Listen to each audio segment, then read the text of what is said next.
Mapalad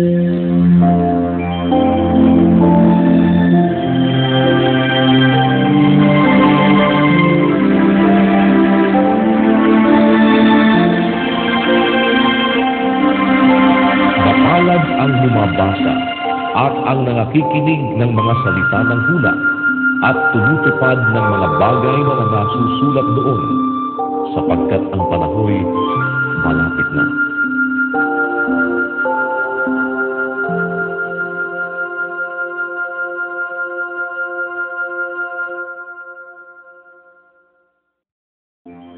Gawa, Kapitulo 19. At nangyari na samantalang si Apolos ay nasa Korinto, pagkatahak ni Pablo ng mga lupaing matataas ay napasa Efeso at nakasumpong ng ilang mga alagad. At sa kanila'y sinabi niya, tinanggap ba ninyo ang Espiritu Santo nang kayo'y magsisampalataya? At sinabi nila sa kanya, hindi man lamang namin narinig na may ibinigay na Espiritu Santo. At sinabi niya, kung gayo'y sa ano kayo binautismuhan? At sinabi nila, sa bautismo ni Juan. At sinabi ni Pablo, nagbabautismo si Juan ng bautismo ng pagsisisi, na sinasabi sa bayan na sila'y magsisampalataya sa darating sa hulihan niya, sa makatwid bagay kay Jesus. At nang kanilang marinig ito, ay nangapabautismo sila sa pangalan ng Panginoong Jesus. At nang maipatong na ni Pablo sa kanila ang kanyang mga kamay, ay bumaba sa kanila ang Espiritu Santo, at sila'y nagsipagsalita ng mga wika at nagsipanghula. At silang lahat ay may 12 lalaki. At siya'y pumasok sa sinagoga at nagsalitang may katapangan sa loob ng 3 buwan, na nangangatwiran at nanghihikayat tungkol sa mga bagay na nauukol sa kaharian ng Diyos. Datapwat ng magsipagmatigas ang ilan at ayaw magsipaniwala, na pinagsasalitaan ng masama ang daan sa harapan ng karamihan, ay umalis siya sa kanila at inihiwalay ang mga alagad na nangangatwiran araw-araw sa paaralan ni Tirano. At ito'y tumagal sa loob ng 2 taon. Anupat ang lahat ng mga nagsisitahan sa Asya ay nangakarinig ng salita ng Panginoon, ang mga Hudyo at gayon din ang mga Griego. At gumawa ang Diyos ng mga tanging himala sa pamamagitan ng mga kamay ni Pablo. Ano pat ang mga panyo o mga tapi na mapadaiti sa kanyang katawan ay dinadala sa mga may sakit, at nawawala sa kanila ang mga sakit, at nangagsisilabas ang masasamang espiritu. Datapwat ilan sa mga Hudyong pagala-gala na nagsisipagpalayas ng masasamang espiritu ay nagsipangahas na sambitlain ang pangalan ng Panginoong Jesus sa mga may masasamang espiritu, na nagsisipagsabi, ipinamamanhik ko sa inyo sa pamamagitan ni Jesus na siyang ipinangangaral ni Pablo. At may 7 anak na lalaki ang isang eskeba na Hudyo, isang pangulong saserdote na nagsisigawa nito. At sumagot ang masamang espiritu at sa kanila'y sinabi, nakikilala ko si Jesus at nakikilala ko si Pablo. Datapwat, sino-sino kayo? At ang taong kinaroroonan ng masamang espiritu ay lumukso sa kanila, at sila'y kanyang natalo, at nadaig sila. Ano pat nagsitaka sila sa bahay na yaon na mga hubot-hubad at mga sugatan. At nahayag ito sa lahat, sa mga Hudyo at gayon din sa mga Griego, na nangananahan sa Efeso, at sinidlan silang lahat ng takot, at pinadakila ang pangalan ng Panginoong Jesus. Marami rin naman sa mga nagsisampalataya na ang nagsidating, na ipinahahayag at isinasaysay ang kanilang mga gawain. At hindi kakaunti sa mga nagsisigamit ng mga kabihas ng mahika ay nagsipagtipon ng kanilang mga aklat at pinagsusunog sa paningin ng lahat, at kanilang binilang ang halaga niyaon, at nasumpungang may 50,000 putol na pilak. Sa gayoy lumagong totoo ang salita ng Panginoon at nanaig.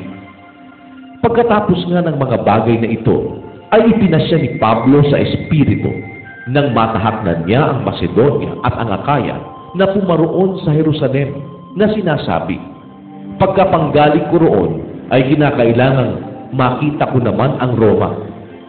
At nang maisugunan niya sa Macedonia ang dalawa sa nagsisipaglingkod sa kanya na si Timoteo at si Erasto, siya rin ay natirang ilang panahon sa Asya. At halos ng panahong yakoy may nangyaring hindi mumunting kaguluhan tungkol sa daan, sapagkat may isang taong nagngangalang Demetrio, panday pilak, na gumagawa ng maliliit na damba ng pilak ni Diana, ay nagbibigay ng hindi kakaunting hanap buhay sa mga panday, na sila'y kanyang tinipon pati ng mga manggagawa ng mga gayong gawa, at sinabi, mga Ginoo, palastas ninyo na nagsisiyaman tayo sa hanap buhay na ito. At inyong nakikita at naririnig na hindi lamang sa Efeso, kundi halos sa buong Asya ay nakaakit ang Pablong ito at naghiwalay ng maraming mga tao na sinasabing hindi raw mga Diyos ang mga ginagawa ng mga kamay. At hindi lamang may panganib na mawalang kapurihan ang hanap buhay nating ito, kundi naman ang templo ng dakilang Diyosa Diana ay mawawalan ng halaga, at hanggang sa malukso ang kadakilaan niya na sinasamba ng buong Asya at ng sanglibutan. At nang marinig nila ito'y nangapuno sila ng galit at nangagsigawan na nagsipagsabi, dakila ang Diana ng mga taga-Efeso.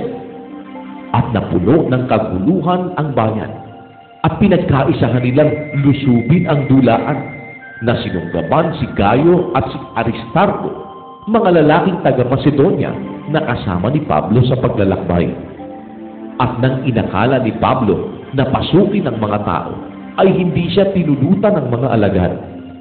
At ang ilan din naman sa mga puno sa Asya, palibhasa'y kanyang mga kaibigan, ay nangagpasugo sa kanya at siya'y pinakiusapang huwag siyang pumaroon sa dulaan.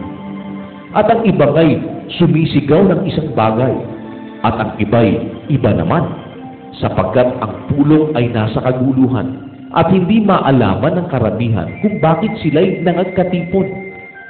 At kanilang inilabas si Alejandro sa karamihan na siya'y itinutulak ng mga Hudyo sa dakong harap, at inihudyat ang kamay ni Alejandro at ibig sanang magsanggalang sa harapan ng bayan.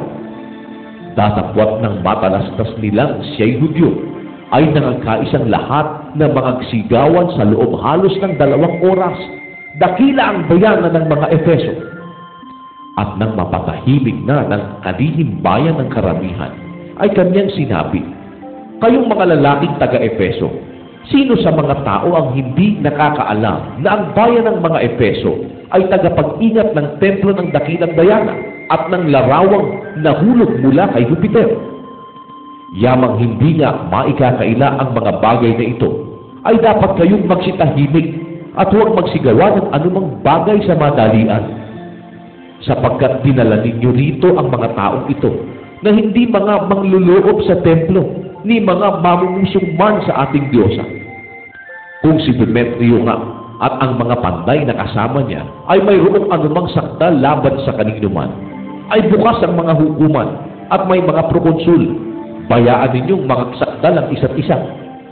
Datapwat kung may inuusig kayo sa ano pa mang ibang mga bagay, ay mahahatulan sa karaniwang kapulungan.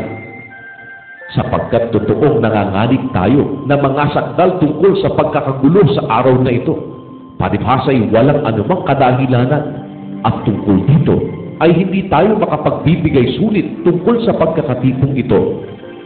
At nang siya'y makapagsalitang gayon, ay pinaalis niya ang kapulungan.